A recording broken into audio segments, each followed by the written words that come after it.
We're on Study Guide, Error 3, Part 4. So when you look at question 25, it asks, who did the Second Continental Congress appoint to lead the American Army? Their choice is George Washington. George Washington had been trained by the British. He had fought with them when we look at the French and Indian War. So a lot of those guys who fought in the French and Indian War with Britain are also going to fight in the Continental Army, so the American Army.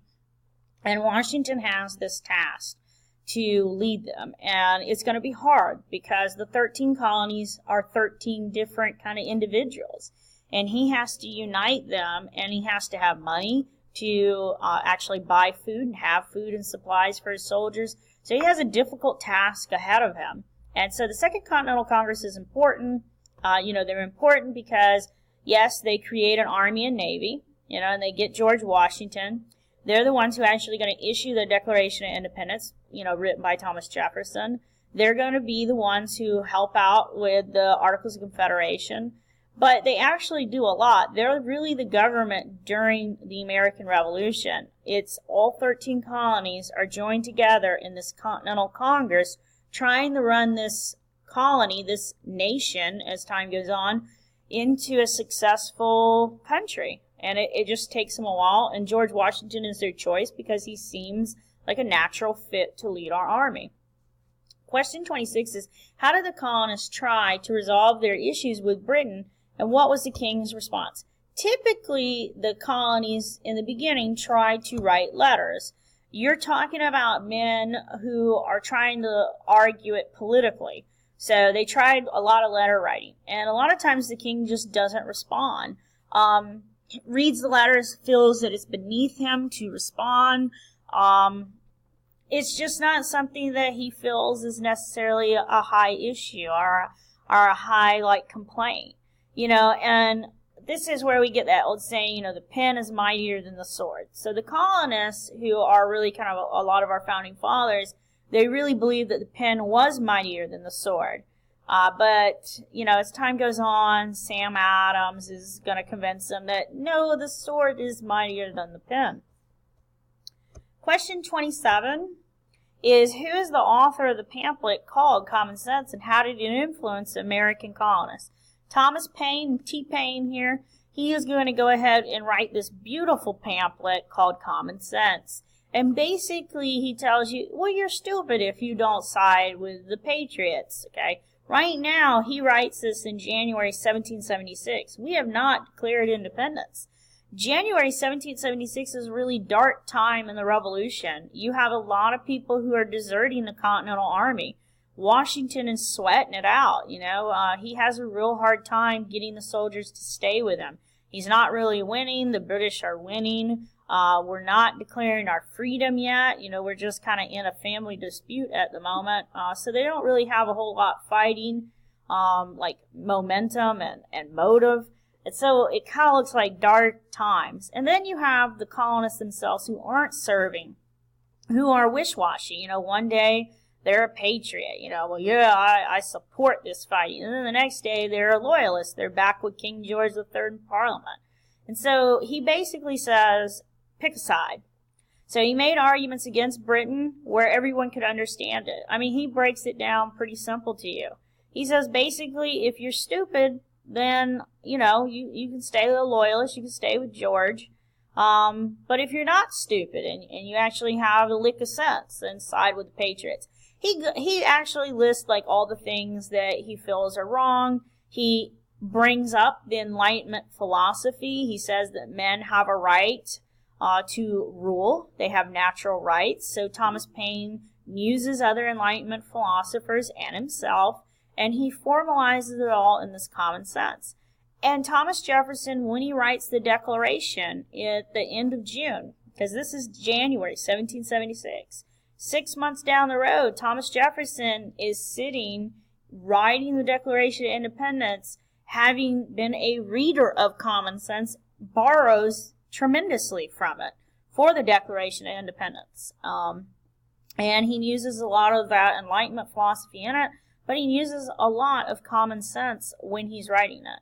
So the next question is question 28. Who is the main author of the Declaration of Independence, and what does the document say people have the right to do and when they are denied their rights? Thomas Jefferson. So TJ actually writes the Declaration of Independence. This is the Second Continental Congress. Remember, they're there to resolve the disputes we have with Britain. And so they do the declaration in secret. At this moment, colonists are still believing there's a family feud between Britain and the colonies. They're not really seeing themselves as Americans. They just see themselves as people who are having a disagreement with Britain. So Thomas Jefferson is writing this, and he writes it, in secret. He writes it 5 million different times to make sure it's perfect. He wants it to be perfect. He wants it to be clear, where there's no two ways around it. You understand when you read the document what he's saying. And what he basically says is that people have the right to rebel against the government. If the government is abusive, if the government is not addressing the needs of the people, if the government is taking advantage of you, then you have the right to rebel. You should ask for help, and the government doesn't help you, then rebel. So he says when we are denied our rights, then those people have the right to throw off that government, to rebel. Question 29 is the Declaration of Independence in the Review. So just this little chart, okay? So the big topic is obviously the breakup. So think of the Declaration of Independence as a breakup letter. This is a breakup song. So the Declaration of Independence is just one huge breakup letter written by an Enlightenment philosopher, Thomas Jefferson. That's your author. In the preamble, it's always your intro, it defined and gave purpose. Okay, so it explains why the colonists are actually leaving Britain. He is telling you what he's going to tell you later in the letter. This is a thesis statement. That's all a preamble is. So he's telling you everything you're going to need to know for the document. We're breaking up with you. Here's some reasons why. I'm going to dig deeper into those later on in the writing. This self-evident truth, there is proof that Britain has been failing to protect the people. So he says, you're not really protecting us. You're taxing us. Your soldiers are attacking us. So you failed as a government. Then he talks about consent of the governed. And in this one, he's talking about colonists need to agree to taxation before being taxed. And that's that no taxation without representation. He just says it a little bit more elegant because it's Thomas Jefferson. He really is a genius. So he doesn't say it the way we would say it. He says it in this high, thinking, enlightenment up there in the air by himself because he's a genius. So when he says this consent of the governed, you actually have to have representatives. You should actually be able to vote on tax laws.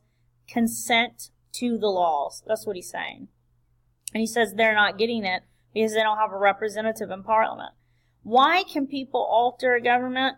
Okay, he says you can fight it, you can rebel against it. You actually can do this because the government is not responding to your needs. And then you have to explain this part where it says, pledge to each other our lives, our fortunes, and our sacred honor. This is when the writers are signing away their life. They are signing, either we're going to win this or we're going to die. We either win it as a team or we die as a team. We are pledging everything to this. Remember, the moment they signed the Declaration of Independence, they are telling King George III in Parliament they are traitors to their government. They are traitors, and they have now a target on their back. Britain wants them all dead. And, John Hancock, I showed you in the previous slides how big his signature was. It was really big, he's being bold about it. That's a brave statement to write your name on this. There's no two ways about it. You either win to live or you die. So when they're signing this, they understand that they are signing their own death warrant. No one's won yet against Britain. We're little people and we might not make it. And then the last part is you have to review some of the grievances and at least paraphrase 3. So one of them, he talks about a fake trial. And he's talking about the Boston Massacre and the trial. So he says, it was just a puppet trial. You put on a little show and you thought we would buy it, but we're not stupid. We know it was a show. The next thing he talks about is the intolerable acts. And he says these are completely unfair. You're punishing everyone for the actions of a few. And, that was wrong. You can't do that. You can't punish us because a couple people did some bad things. Some of those people are present with the Declaration being signed, but whatever. And then the Quartering Act. He says that this is completely illegal. You're putting soldiers all around town as spies. You're spying on your own people when this is wrong. Now, he does it in Thomas Jefferson language. It's much more elegant than Miss Davis, but it's there. Okay.